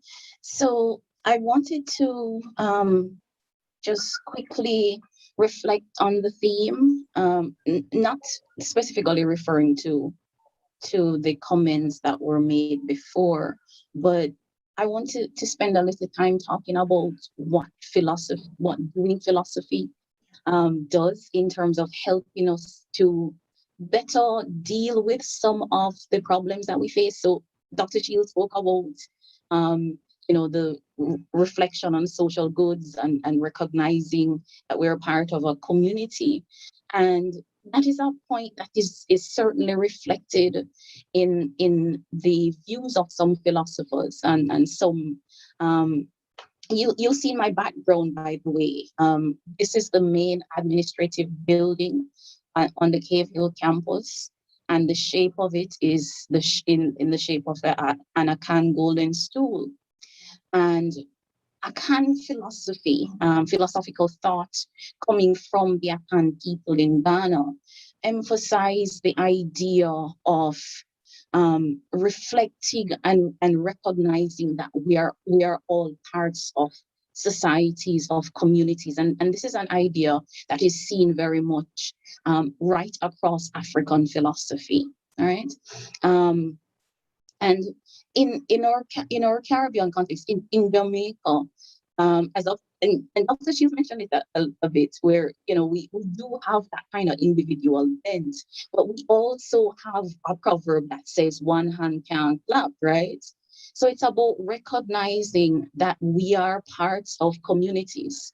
And the Akan philosopher Kwasi Weridu talks about this idea of sympathetic impartiality. And he says, put yourself into the shoes of the other person and think about what you would not want somebody to do to you. And I want to connect that with the question that was asked by the audience member. And we can use, one of the things that we emphasize with philosophy is critical thinking. So we can think critically about what would that mean if we were to say to somebody, let us sterilize a certain group of people. If we were to be put in that situation where we're going to be forced to have that kind of action performed, and notice it's the woman's bodies that are usually policed much more so than men's bodies as well, right? Would we want to have that happen to us, right? So we need to make, one of the things that we emphasize in philosophy is critical thinking. We also emphasize being skeptical in some way. It's not just a matter of just everything that we hear from somebody else or everything that we see on social media that we should accept it. And if somebody says it, that we just run with it and say, yeah, this is the truth. A philosopher by the name of Linda Martin Alcoff, she talks about the importance when we're getting information from others to ask questions. Is this person an expert in the field? Is this person trustworthy? Right? Can we in fact trust this information? Because if we can't trust the sources, then why should we trust what they're saying? If they don't have a track record, why should we trust what they're saying? So in going forward, in thinking about how we deal with the situation that we find ourselves in, with this COVID-19 crisis, and also with the environmental crisis that we face worldwide, and certainly that we face in the Caribbean as small island states, we need to think critically about what it is we ought to be doing, and what's the knowledge base that we're starting from, and what are the assumptions, as I said before, that we're making in terms of the kinds of values that we're working with. One of the things that Mrs. McCoy spoke about was a set of values that underpin making medical decisions. Questions like justice, considerations of beneficence. We need to think about more broadly how we can apply some of those considerations in terms of how we live our lives every day. Thank you very much. Thank you, Doc, for that philosophical application to the issues at stake. We are almost running out of time. I'm not sure whether we still have members of our distinguished panelists who wants to, for 1 minute, make a final comment. I would like to make a final comment. In managing and mitigating the challenges of life in this pandemic, I would like to see more education, and not just education on the radio and TV, but to take to the social media, which is where the young people are, and to have it in the communities with community leaders, to involve our entertainers, to tell people not to force them to have the vaccine, not to tell them so much about vaccination, but to introduce to them a pattern of infection, of how we can protect ourselves. And along with this education, I'd like to see us, the government, having a remedial program for those children who have lost 2 years of their life of schooling and who will probably not be in the educational system anymore. I'd like to see that plan for capturing those children and for bringing them in and teaching them. And I was heartened by the fact that in the new opportunities that are created because of this pandemic, we learned of this lady who in St. Anne's Bay, she noticed a need at the courthouse and she was renting clothes to persons attending court. We saw a little boy also who used the opportunity to teach his peers what he knew in a little shed in his community. We need more persons like that to think outside of the box, to reinvent opportunities for coming together with persons, not only to earn money, but to help others along the way. As much as we speak to each other, as Dr. Shields says, speak to anybody that you can to encourage them, to have to know their problems, and to help them talk out their fears and anxieties. That's all. Thank you, Ms. McCoy. Dr. Shields, final sentence? Yes, I can be very brief. I always thought it was painful that philosophers make a single point in 100 pages. I'm going to be, and I'm not a philosopher, so very brief. I don't think that our responses to a pandemic and a disaster defines who we are. And I don't think we should even look in that direction, but more how we use our wealth in a country. And I think the panelists that you have chosen, myself excluded, of course, the panelists that you have chosen are very informed, and we should find a way to insert philosophers into the national discourse to help people how to think through how to define who we are, especially to have us look at how we objectify each other. And so if there's a way in which this panel can continue to insert itself into the national discourse, I think that we could be very helpful. Doc, that's a great challenge to us. And I think we are equal to the task, and we are going to know that challenge, and then we follow through. Thank you very much. Well, I am not giving vote of thanks, but on a final note, my observation is that our duties as academics are to give back to our society. The society who sponsors us, makes us to earn our living, sponsors our research activities, and this giving back can be done from different disciplinary perspectives. But we also require a clearinghouse, a coordinating agency that can coordinate each of these contributions into a holistic theme that can be used to address certain challenges that actually face our society.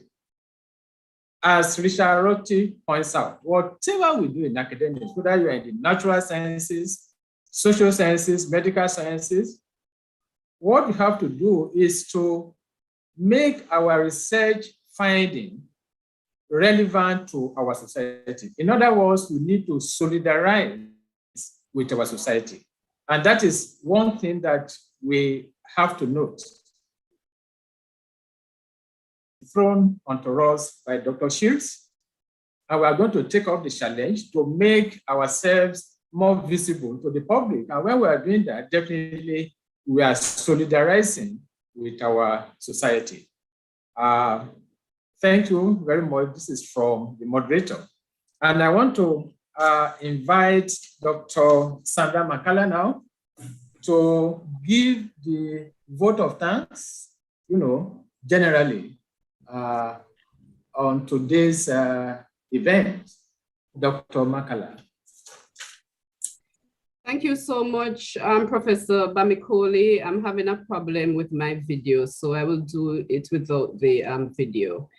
Ladies and gentlemen, I know that you will agree that this event was really enlightening, and we are really left filled with relevant food for thought from all of our speakers today. Now, it is indeed a pleasure to thank everyone who has added to the success of this event. To Professor Cohenberg, thanks for the timely reminder that a crisis situation such as the COVID-19 pandemic allows us to innovate.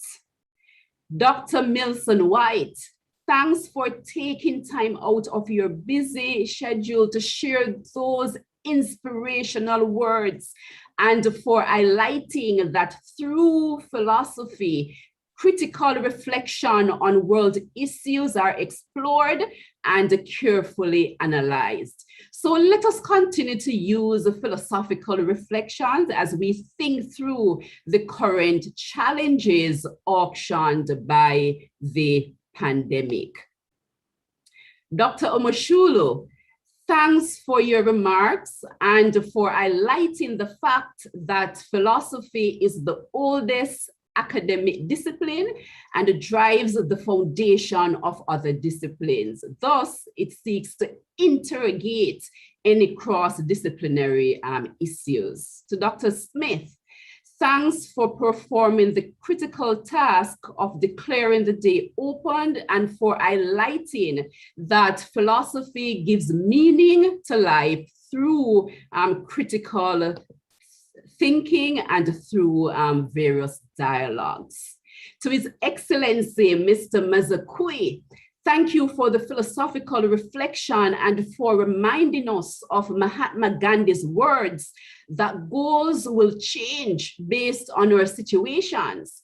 And in order for us to be successful, it is really imperative to set clear goals. Those words have given us much to ponder, especially during these times of job loss and overall instability. State Minister, the Honorable Orlando Terrelonge, representing the Honorable Minister Olivia Grange. Thanks for your stimulating and inspiring words. I've taken away several key points from your main address, but one point stands out, and that is the practicability of philosophy to Jamaica and the wider Caribbean community, where oral philosophers continue to pass on critical traditions which are evident in various forms, such as well-known proverbs, Tony-Han McFashion, and other proverbs passed down from sages from one generation to the next. And with these words, you have caused us to deeply contemplate the realities of the human condition as we use our Caribbean philosophical experiences to steer our life choices.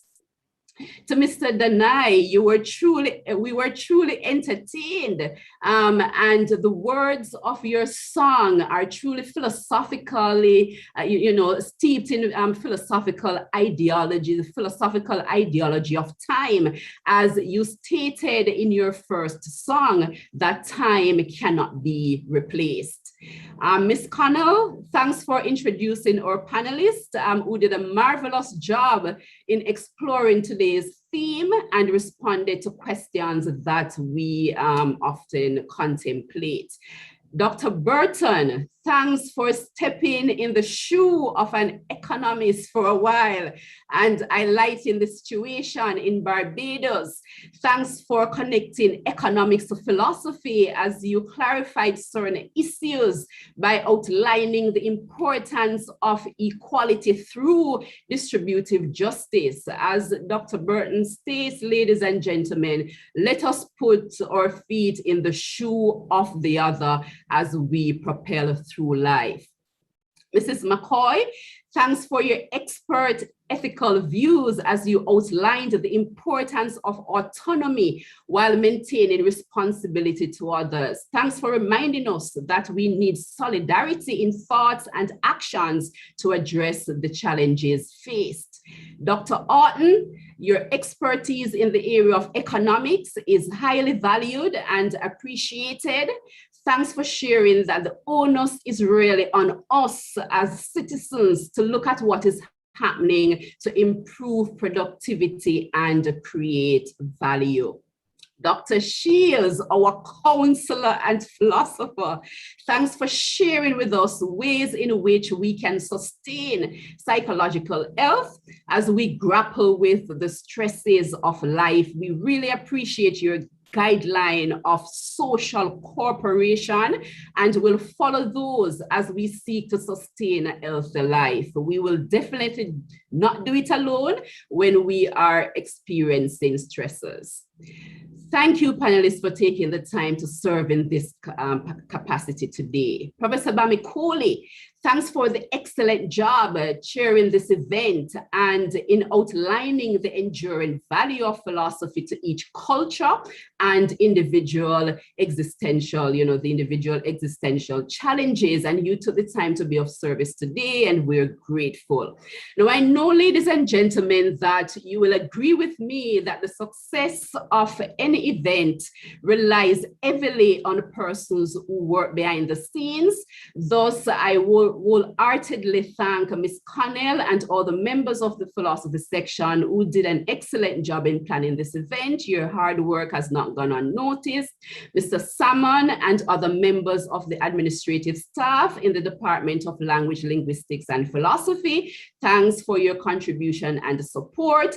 Mr. Preston and his team from the Mona Information Services, thanks for providing the technical services and the platforms needed to host such a successful event. Your technical support is highly appreciated. But to you, our audience, thanks for taking the time to be with us today and for your intriguing and thought-provoking questions. Special thanks to students and teachers from the various high schools, as well as our university students. Thank you so much for joining and participating. And I really hope that you have garnered key information that will be of utility as you navigate the challenges caused by the COVID-19 pandemic. Continue to keep safe, everyone. Thanks again.